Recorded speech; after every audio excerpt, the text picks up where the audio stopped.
The St John Street upgrade is one of the first town centre upgrades that council are rolling out across the local government area, and there's a lot of different moving parts and components that you have to consider.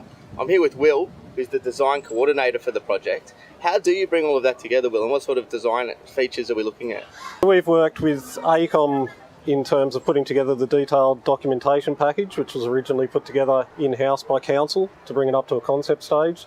You're right, the project does involve a lot of different elements, including terraced areas for seating for the cafes and stuff down the streets, widening pedestrian footpaths to make it a much more pedestrian-friendly area. One of the major components that we're looking to achieve here is greening the street. So to that end, we've worked with the grant funding body Greening Our City, and they've given us funding to incorporate some strata vaults beneath the pavement.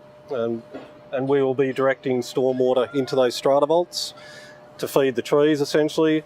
In the urban environment, there's the roads, the pavements, the roofs, and it all creates this impervious surface, which means that water can't get through to the soil. This has a number of impacts for the vegetation and the trees that we want to put in place here, and also the downstream effects.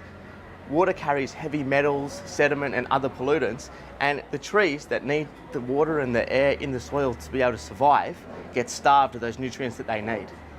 In order to overcome some of these challenges, we put in these vaults that help to keep the soil from compacting, help to make sure that the soil is capable of holding enough air and enough moisture and providing the right conditions for the roots to be able to take up those nutrients, the moisture and the air that it needs.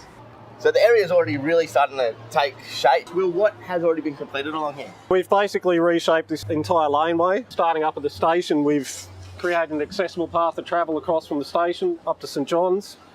New brick paving and pavers on both sides of the road, new garden beds throughout, seating.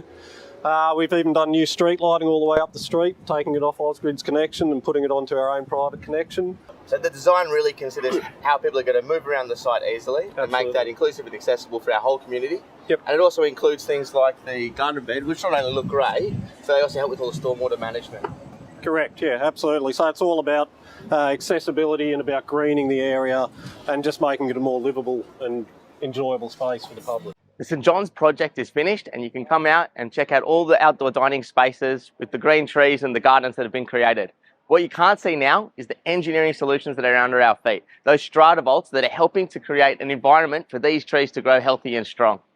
We'll be monitoring the progress of these trees through IoT monitoring devices, and this is all part of our transition towards a water-sensitive city, where we think about water, we capture it, clean it, and reuse it in innovative ways. Thanks for watching.